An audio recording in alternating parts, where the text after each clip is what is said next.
ეს ფარისეველი და ნაძირალა რუსკოცების რეჟიმი აგრძელებს მიუსაფარი ძაღლების მასობრივ გატაცებას და განადგურებას. უკვე სხვა რეგიონებიდან შემოდის ინფორმაცია, რომ იმდენად ბევრს აძინებენ და ხოცავენ, რომ გუგუნებს, როგორც ჭეშმარიტ ჭყალებში ნაცისტებს შეესაბამება კრემატორიუმებში წვავენ მასობრივად ამ დახოცილი ძაღლების გვამებს, ხოლო ნაწილს ყრიან უკაცრიელ ადგილებზე და ამ დროს აუცილებენ რაღაცა შეცდომაში შემყვან ფარისეულურ და ზღაპრულ ინფორმაციებს იმის თაობაზე, რომ თითქოს და ეს ცხოველები გადაყავთ უსაფრთხო ადგილებში და აქვე ისმის კითხვა, როცა ირაკლი კობახიძის, ეგრეთ წოდებული მთავრობის, ბითაძის და სხვათა გამოისობით საქართველოში კანონმდებლობა შეიქმნა, რომელიც პრაქტიკულად საქართველოს თელს ტერიტორიაზე დასახლებულ პუნქტებში გძალავს გადაყვანილი ძაღლების დაბრუნებას და მე ჩამონათვალს გავაკეთებ.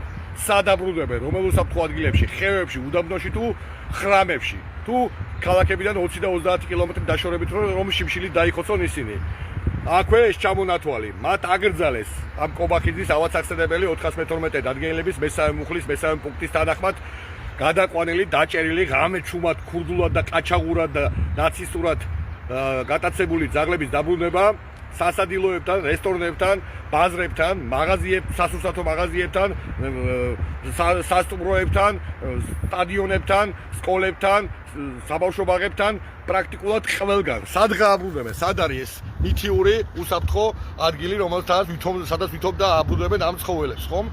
ამიტომ ჩვენ კატეგორიულად მოვითხოვთ, ერთის მხრივ სასწრაფოდ შეწყდეს ეს მასობრივი შუასაუკუნოვანი საბჭოთა სტილის ხოცვა-ჟლეტვა სისხლიანია, რომელსაც სხვა შორის ჩაუშესკო არა მარტო ადამიანებთან მიმართებაში ჩადიოდა, არამედ ძაღლებთან მიმართებაშიც და თითოეული ძაღლი, რომლის გადაყვანა თუ საჭირო იქნება, არა და აცრილი და გასტერილებული ძაღლები ყავთ გადაყვანილი, რომელთა გასტერილებას და აცრაზე მცირე რაოდენობას აკეთებდნენ, მაგრამ მაინც ჩვენი ხალხის ფული და მილიონები იხარჯებოდა და იჭმებოდა აი ამ ავაცახსენებელის რუსეთის სააგენტოს, თბილისის მუნიციპალური ცხოველთა სააგენტოს, იგივე აჭარის შესაბამისი მუნიციპალური სამსახურების მიერ. სად და რატომ გადაყავთ ჯერ ერთი ასეთი ცხოველები, რომელიც უკვე გასტერილებულია და ვაქცინირებულია და მეორე ერთი დანარჩენიც სად გადაყავთ?